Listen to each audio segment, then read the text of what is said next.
So Keerthana Sesh, I request on to the stage please. వారిని వేదిక రాష్ట్రంగా స్వాగతం పలుకుతున్నాము. సో ఒక lady music director super powerful సాంగ్ని ట్యూన్ చేసి మనందరికీ ఇవ్వడం జరిగింది. So give it up for Keerthana. ఒకసారి కీర్తనకి మీరు చప్పట్లతో స్వాగతం పలకాలి. Thank you. మీ పాట చాలా బాగుంది, దాని మీద పర్ఫార్మెన్స్ చాలా బాగుంది. Thank you. అందరికీ hi.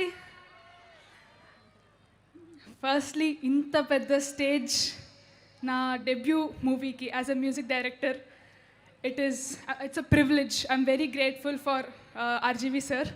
Thank you so much. అంటే యాక్చువల్గా సార్ మీకు కూడా ఒక మాట చెప్పలేదు. చిన్నప్పటి నుంచి నాకు మీ మీద ఒక చిన్న కోపం ఉంది. లైక్ నేను పడుకోలేదు, ఇంట్లో అల్లరి చేసి. My dad is a big fan of you. So whenever I make a mess at home, నాకు మీ దయ్యం అని పేరు పెట్టి దయ్యాల సినిమా తీసిన మూవీస్ అన్నీ చూపించారు.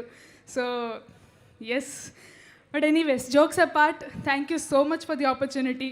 నాకు ఏం మాట్లాడో అర్థం కావట్లేదు. One thing I can say, మీరు నెక్స్ట్ ఏ మూవీస్ చేసినా నాకే మ్యూజిక్ డైరెక్టర్గా ఇస్తారు అని ఆశిస్తూ సెలవు తీసుకోవట్లేదు, మొదలు పెడుతున్నా. Thank you so much. అంతే అండి, అంతే. ఎందుకంటే ఇక్కడ ఇంత సక్సెస్ఫుల్ స్టేజ్ మీద ఉన్నారు కాబట్టి ముగింపు ఉండదు, ఎప్పుడు కూడా మొదలే అనమాట. సో ఆరంభమే కానీ అంతం ఉండదు. సో ఏది ఒక ట్యూన్ మీరు ఏమన్నా మీరు అలా ఆలపిస్తే విందాం అనుకున్నాం మేము.